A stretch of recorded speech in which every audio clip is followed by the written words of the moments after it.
نقول لك وليش انا ما صرحت حتى لشي حد، وما عمر شي حد هضر معايا في هذا الموضوع نهائيا او لا طرح عليا هذا السؤال. نعم. ياك. نعم. انا اخر مكالمه جاتني مع واحد السيده البارح كتقول لي قلتي وسميتو علاش ما بغيتيش الشاك. نعم. قلت لها اودي انا شنو هو المصدر اللي قلت فيه. نعم. قالت لي المصدر جا من وسط من الناس ديال دوزان.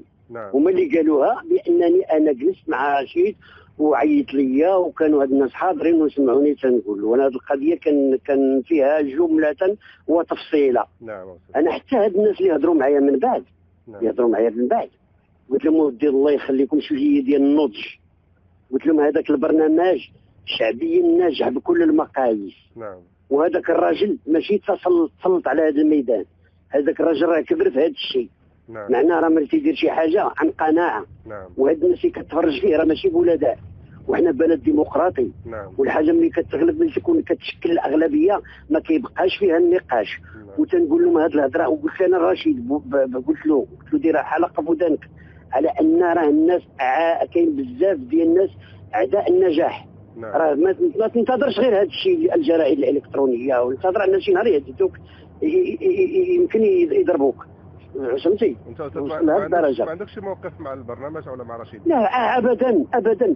قلت لهم انا بالنسبه لي هذيك السيده ملي قالت لي وعلاش ما بغيتيش الشرك، قلت لها انا بالنسبه لي طريقه باش كيتناول انا ما يمكنليش نسير معاه ديك الاسئله ديالو وداك الشيء. كاين مسائل ديالي انا متحفظ بها، هو بعض الاشياء كيمشي ينبش فيها. انا بالنسبه لي ماشي صالحي.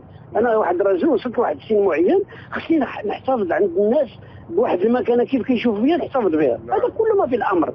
وهذا مش موقفي انا بوحدي، راه بزاف الناس عيط لهم ما بغاوش يشاركوا، ماشي انا الوحيد. انا ماشي شكون انا واحد الفنان متواضع من جمله الفنانين او من جمله الاسماء اللي معرض عليهم ما بغاوش، وهذا هو حقي.